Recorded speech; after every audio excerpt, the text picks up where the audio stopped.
Morning, Panthers! We are out on the Intercoastal Waterway.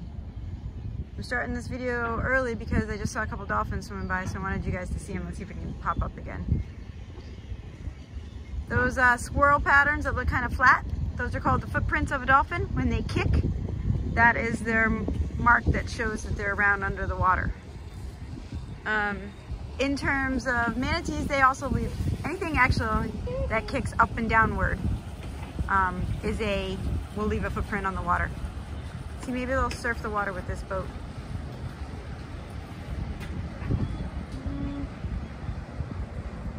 Come on, dolphins, where'd you go?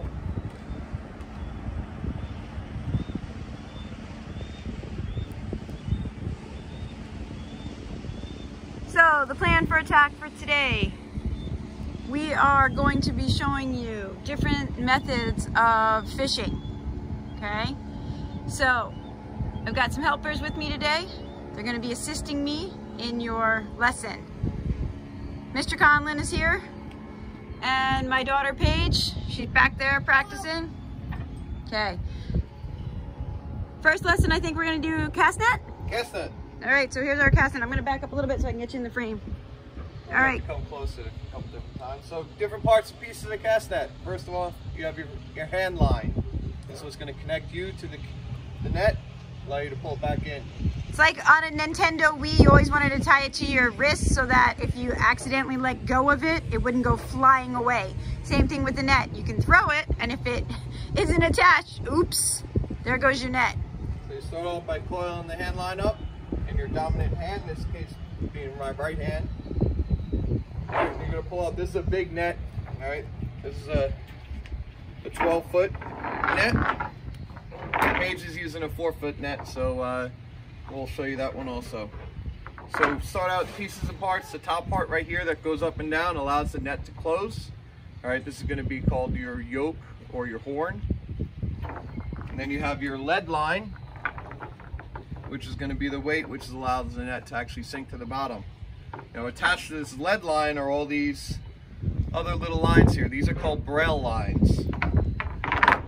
Most important thing, or one of the most important things with throwing a cast net, is making sure that your lead line doesn't get caught up with your braille line. All right, so a lot of times it'll happen is these will get caught up on your leads.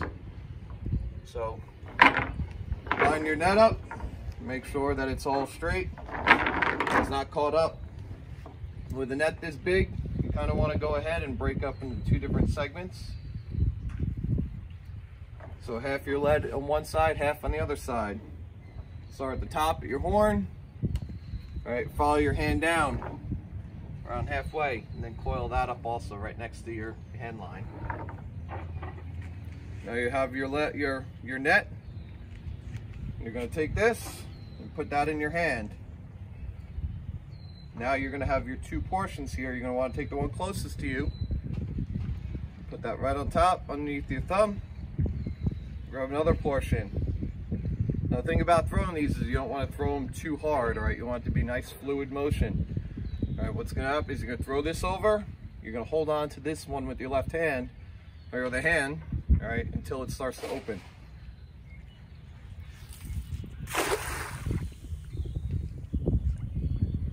As it opens, it's sinking down to the bottom.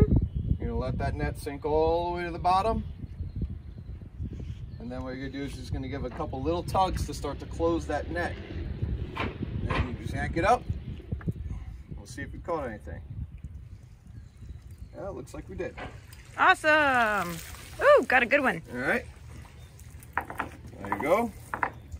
What did we catch? Okay, so it looks like you caught a sand perch. All right, hold him a sec. Yep.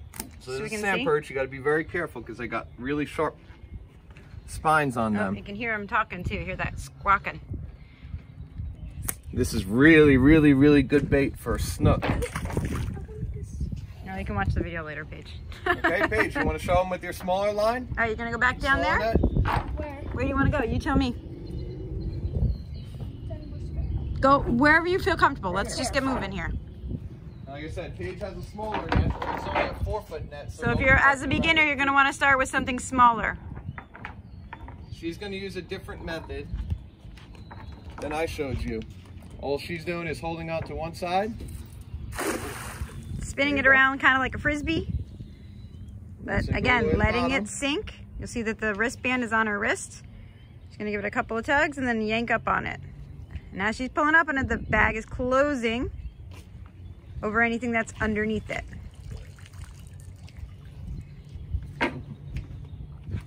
Then you pull up on the horn and anything that's in there slides out. Awesome. All right, let's take a look at the other, you have another one you want to show, or? Yeah, you want to go and we'll talk about the crab pot? Yeah, let's talk about the crab pot and then we can even show them the fishing lines. Okay. You want to go back in the shade so we can see, or you're okay? Sure. Can you see? I'm just, can you see? You're okay? Okay, it's better in the daylight, but.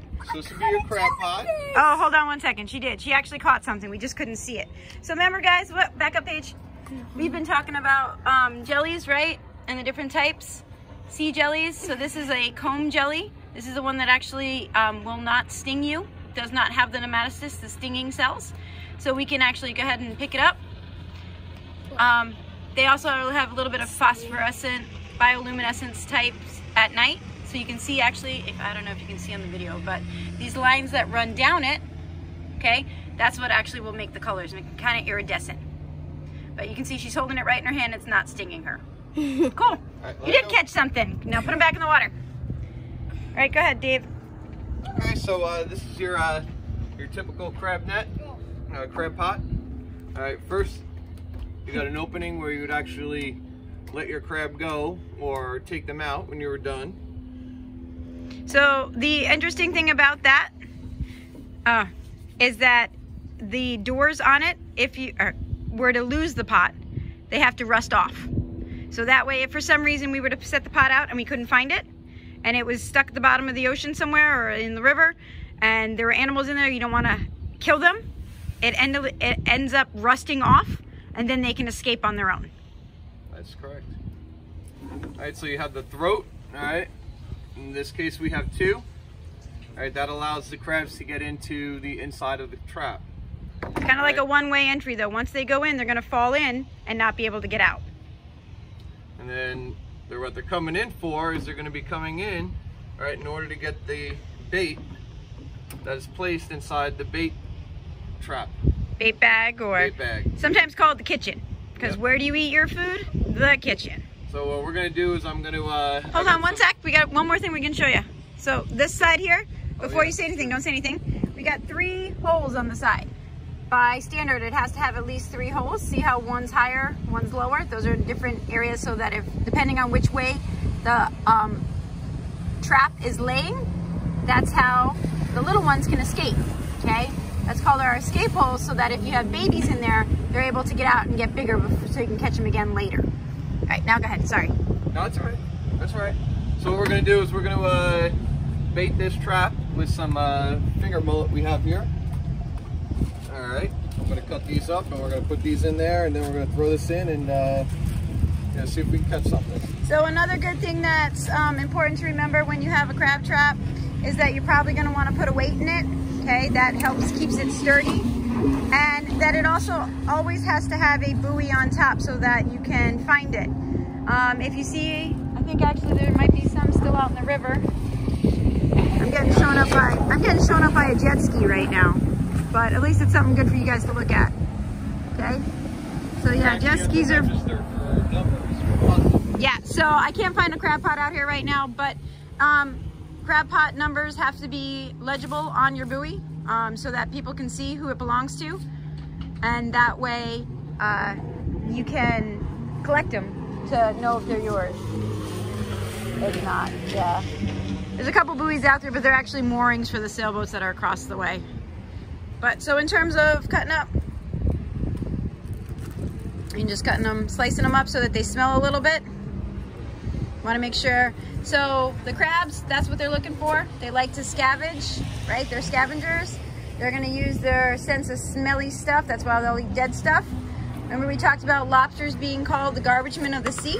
They would only eat the dead stuff, and originally were just given to prisoners because people thought that they were junk, basically. Oh, check out in the water. We got a blue heron who's fishing too. So while we're fishing, The animals are fishing too. Throw some of these in there. Hold on, I was looking at the blue heart. Awesome.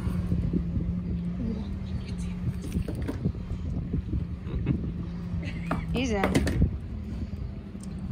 So yeah, we don't actually have a buoy for ours right this second because we're just doing this as a demonstration. We're gonna tie it to the dock and it should stay right where we put it. So again, like I was saying, probably a weight at the bottom to keep it in place, not floating around. Or sometimes they do float around if a storm were to come in. We've actually gained a crab pot or two because they've washed up on our beach because people didn't weigh them or tie them down correctly.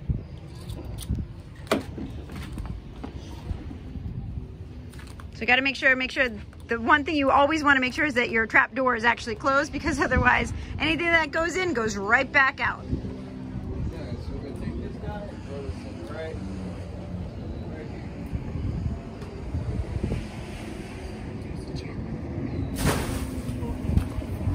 here. So since that went that way, We're just gonna tie it up right now. We'll come back in a couple hours and see if we have anything.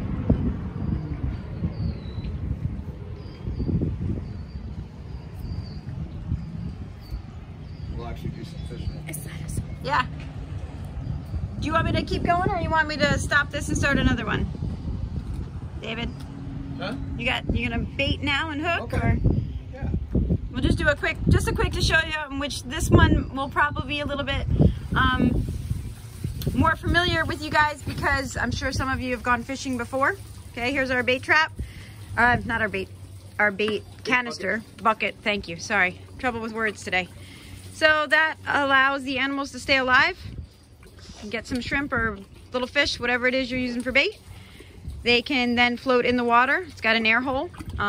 Air holes to let new water in, right? We would think of them as air holes, but for them it's water holes to let some fresh water in. We're gonna be using some shrimp. Is that the one I just caught? Nope.